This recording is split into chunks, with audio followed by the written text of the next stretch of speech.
Today we're going to continue discussing the causes of the Civil War. We will discuss the Dred-Scott Decision and the impact that that had on the division between the North and the South, the Lincoln-Douglas debates, and also Lincoln's election. The Dred-Scott Decision is a court decision that decided the fate of African Americans. Dred-Scott was a slave living in a free state who sued for his freedom. So he had a master that moved to a free territory, and because he was in a free state where they no longer allowed slavery, he sued for his freedom. He was denied this right to sue because he was considered property, and property does not have rights. So even though he wasn't a free state, he wasn't an escaped slave, he wasn't a freed slave, he was still owned by somebody else. And anything else that is owned, like a pet or property, those things do not have rights, so they can't sue in the first place. Ultimately, the overall decision that this had was that it decided that no person of African descent would ever become an American citizen. So that's what the courts took from it, and that's what society took for it. And therefore, they are denied the rights listed in the Constitution. So the Bill of Rights that we studied, they did not have the right to own a weapon. They did not have the right to freedom of speech. So this greatly limited what a free man could do living in the United States. The decision did anger the North, even though this particular individual was living in the North, and it further divided the North and the South. Abraham Lincoln started to come onto the scene as a politician. He publicly debated Stephen Douglas for the position of an Illinois senator.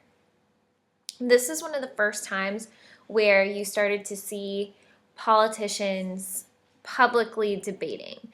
Before, it was just like widespread pamphlets and other people talking about these candidates, but this is the first time that the issues were brought to the public, and then the public could decide.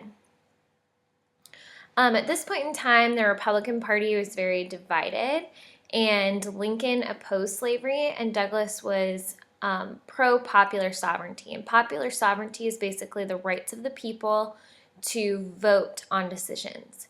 So this is the debate where Lincoln openly stated that he was against slavery, and that did not win the South's favor. Douglas never said whether he was opposed or for slavery, but he did believe in states' rights and their right to vote on whether they would be slave or free.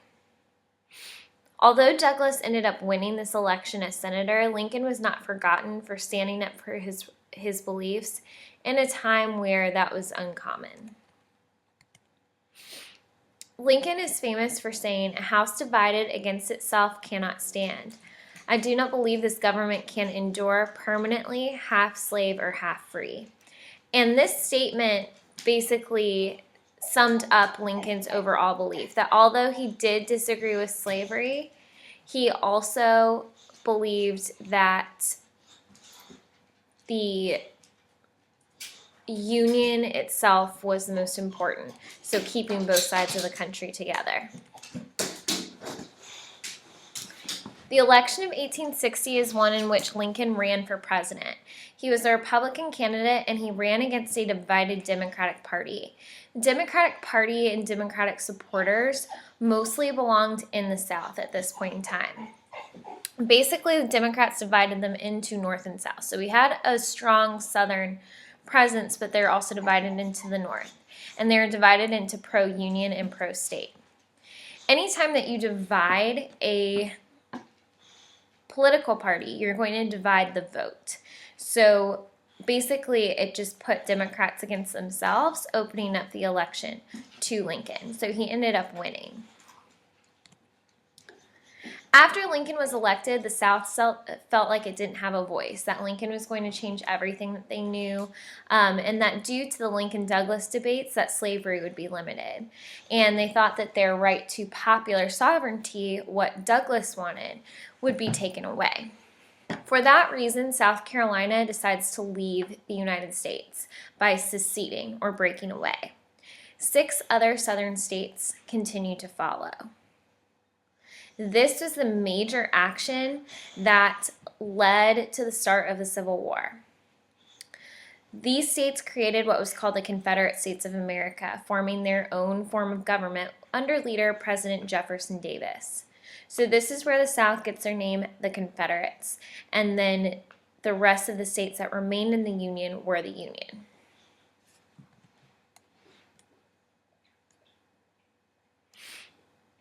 In March of 1861, Lincoln is inaugurated and officially becomes president, and he addresses the seceding states in his inaugural address. He promised that he meant no harm to them, that his number one priority was to keep the Union together, although they misunderstood him as someone whose number one priority was to end slavery.